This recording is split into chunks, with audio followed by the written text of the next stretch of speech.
બોલો રાજા રામચંદ્ર ભગવાન કી જય. એટલે હું તો બધાને જેમ કહું, કોઈ આડોશી પાડોશી નહીં, ન્યાય કામ અહીંયાનું એક તો પહેલાં જવાનું જ નહીં.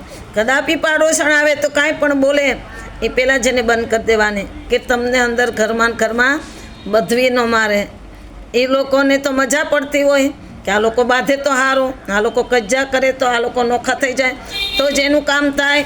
આવું માણસ હોય ને એનું એમ કામ થાય. પછી ફોલાવીને કહે કે મને આ દે ને, ઓલું દે ને તારા ઘર આગળ દે દો, આગળ કાંઈ દે નહીં. માળો કામીને મરી જાય તો બી એનું પૂરું થાય નહીં. એટલે હું તો બધાને એમ જ કહું કે છે આડોશી પાડોશી છે, તમે બેહો કારો, બધાની વચ્ચે બેહો કારો. આવ મારા ઘરે આ લઈ જા, આ કરે, કાંઈ વ્યવહાર જ નહીં જોઈએ.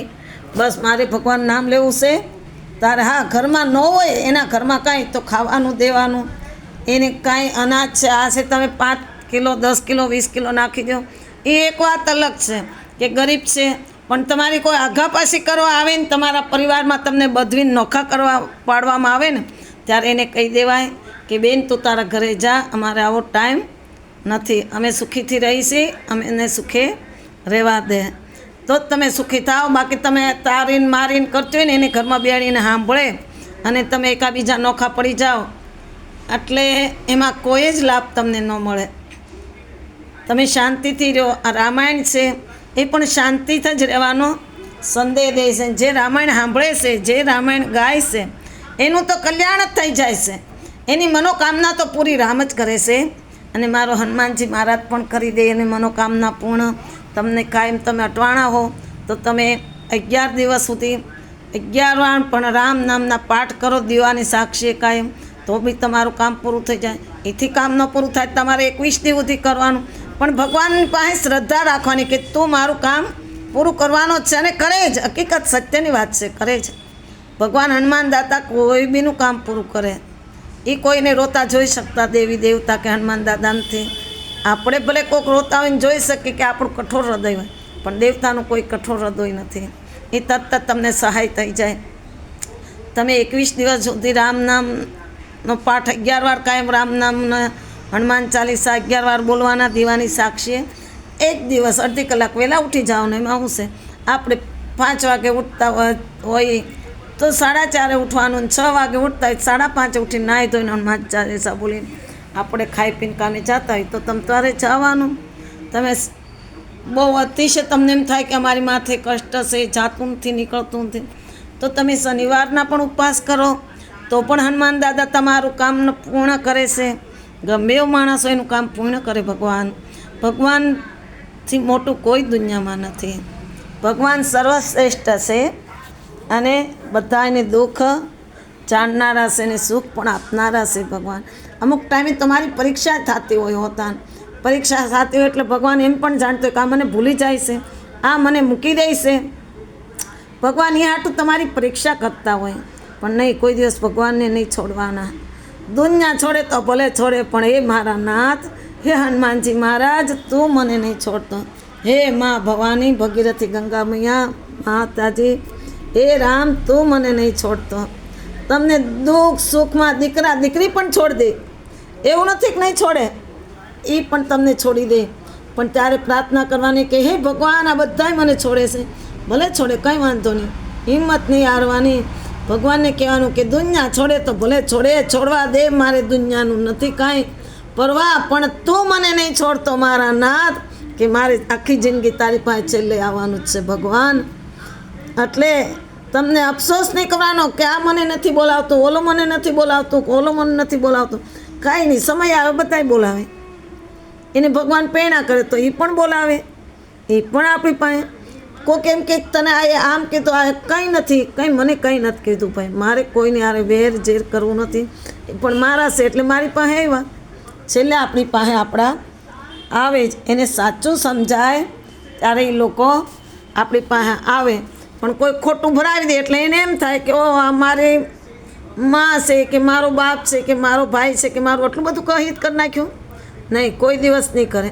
અને મા તો જિંદગીમાંય તે કહિત ન કરે દીકરાનું, જિંદગીમાંય ખરાબ કરે નહીં. કે મા દીકરાનું ખરાબ કોઈની મોઢે બોલે નહીં.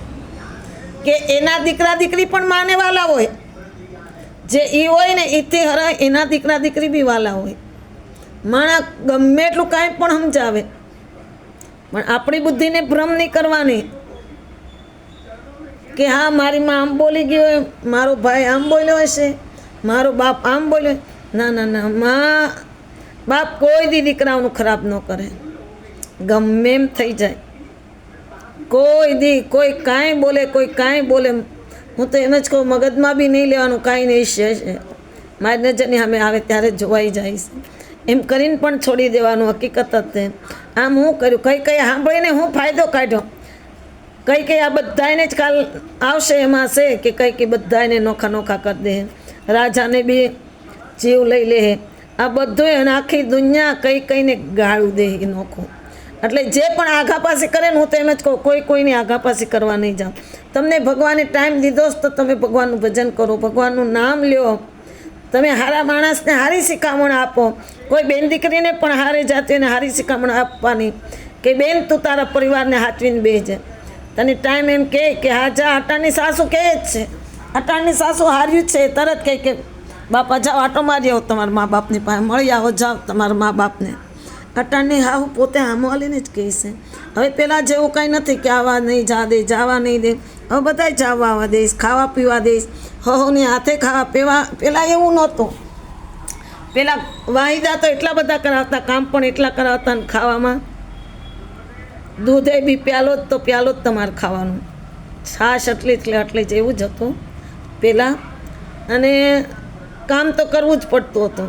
વહેલું ઉઠીને 4 વાગ્યામાં 3 વાગ્યામાં ઉઠીને કામ કરવા પડતા, બધું કરતા માણસો. ત્યારે શરીર પણ સારા રહેતા. અટાણે કામ નથી કરતા, ખાવા પીવાનું સારું, બધા રીતે સારી રીતે આપણને સાચવે તો આપણું શરીર કામ નથી કરતું. એટલે એવું ચાલ્યા જ કરવાનું છે. આ બધી ભગવાનની માયા છે, આ ભગવાનની રમત છે. એ ભગવાન રમી લે એટલે એ બાજી જીતી જાય. ભગવાન બી કહે છે કે જો તું એમ મારું ચાલે, હકીકત ભગવાનનું ચાલે. ભગવાનની પાસે કોઈનું નથી હાલતું. ગમે એવા ડાયા હોય ને એનું ડાપણ કંઈ પણ કામ ન હાલે. એટલે ભગવાનને એમ જ કહેવાનું, હે ભગવાન તું કરી સાચું, હે ભગવાન તું કરી, તાર મને ભેગી રાખવી તો રાખજે, એકલી રાખવી તો એકલી રાખજે, જેમ કરવું એમ કરજે, તને ગમે એવું કરજે ભગવાન. એ ગમે ને એ જ કરે છે ભગવાન. હું એમ કહું હું આમ કરું, હું આમ કરું, આ કરું, કાંઈ કોઈ આપણે વંશમાં થાય નહીં. કોઈ દિવસ જિંદગીમાં કોઈને વંશમાં કરાય પણ નહીં. અને આપણે ભગવાનનું ભજન કરવાનું કે જે સામો માણસ હું એના કર્મ કરી, એના કર્મ કરી રહ્યો છે, એને કર્મ કરવા દો, એને કર્મ એના પૂરા થઈ જાય તો એને સારા કર્મ કર્યા હોય તો સુખ મળશે, ખરાબ કર્મ કર્યા હશે તો એને દુઃખ ભોગવવું પડશે. જે સારું કરે એનું ભગવાન સારું જ કરે છે, ખરાબ કર્મ કરે તો એનું ભગવાન પણ આગળ જતા. એટલે કોઈનું ખરાબ જ નહીં કરવાનું. સારું થાય તમારી પાસે છે 5 રૂપિયા નીકળ્યા તો અમે ગરીબ માણસ છે તો એક પાર્લેજીનું પડીકું લઈને કે હાલે ભાઈ ખાઈ લે બેટા. તો કે સાધુ સંત આવે લ્યો ભાઈ તમારે ચા પીવીશ, મારી પાસે આટલી જ શક્તિ છે એટલે દઈ દે, મારી પાસે 100 રૂપિયા છે, મારા જટાણે તમારે 500ની માંગણી નહીં, તો એને રાજી થઈ જાય. એવું નથી કે જીત કરી મને દય જ દો. કોઈ ભાળતા હોય, અમુક સંતોષ સિદ્ધિ હોય તમારી પાસે ભાળતા, અને હોય તો દઈ દેવા, ન હોય તો કાંઈ નહીં હોય તો કંઈ કોઈ જબરજસ્તી છે જ નહીં. દુનિયામાં પગે લાગીને ઊભી રહેવાનું, મારી પાસે જે છે એ તમને અમે અર્પણ કર્યું. એટલે કોઈ બી તમે હો, તમે તમારા દીકરા દીકરીનું કે ભવિષ્યનું સારું ઈચ્છતા હો, તમે કોઈ તમારા દીકરા કે દીકરી કે વહુનું ખરાબ નહીં કરતા, ખરાબ બોલતા પણ નહીં. કોઈ કહે કે આમ છે તેમ છે, તારી હોવે આમ કે તારી વહુ, એને બોલે મેં કીધું કંઈ નહીં, એ મારા આગલા ભાવની દીકરી છે એટલે માને તો દીકરી ખીજાતી જોઈને દીકરીને માં ખીજાય કરે, એમાં કોઈ અફસોસ નહીં કરવાનો. હું તારી મારી કરો અને આ કરવા જાવી કરતાં એને કહી દે કે મારે 5 માળા ફેરવીશ, એ મને ઉપર જાઉં તો એ મને પ્રાપ્ત થાય. આ તારી મારી મને કોઈ પ્રાપ્ત થાય. તમે સારું કામ કરો ને, તમે એવું છે કે લેડીઝ છે નહીં સારું કર્યું, તમે સારું કામ બધું જ કરી શકો છો.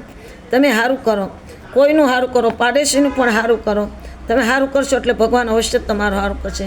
કાંઈ નહીં તો કાંઈ નહીં. તમે આટલી બધી રોટલીને શાક કરો છો કે હાલ ભાઈ 4-5 જણાની રોટલી છે તો તમે 2-4 રોટલી પણ વધારે કરી નાખો ને.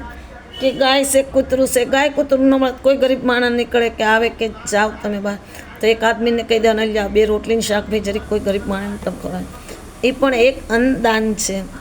આ મોટામાં મોટું દાન હોય તો અન્નદાન છે. અન્નદાન જેના પેટમાં અન્ન પડે ને એ તમને મોઢે આશીર્વાદ નહીં દઈ દે, પણ એનું અંતર છે ને એ તમને આશીર્વાદ દે કે હાશ મારા પેટમાં પડ્યું, હે ભગવાન એનું સારું કરશે.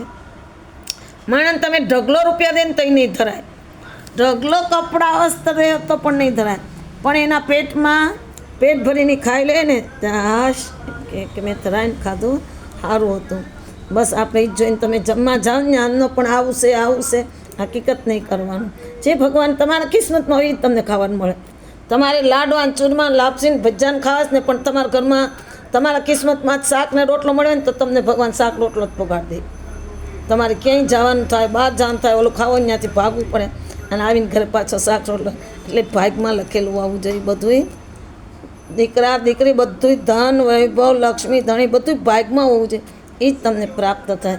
બોલો રાજા રામચંદ્ર ભગવાન કી જય સિયારામ, જય સિયારામ. રામ નામ લઈજો કાયમ. પણ તમે એક જેને ટાઈમ નહીં તો હાલતા ચાલતા 108 વાર બોલવાનું રામ રામ, 1 રામ રામ, 2 રામ રામ, 3 અટલાણની બાઈ તો ભણેલી જ હોય છે હકીકત માટે.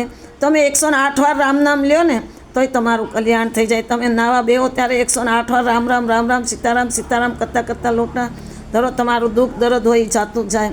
જય શ્રી રામ, જય શ્રી રામ.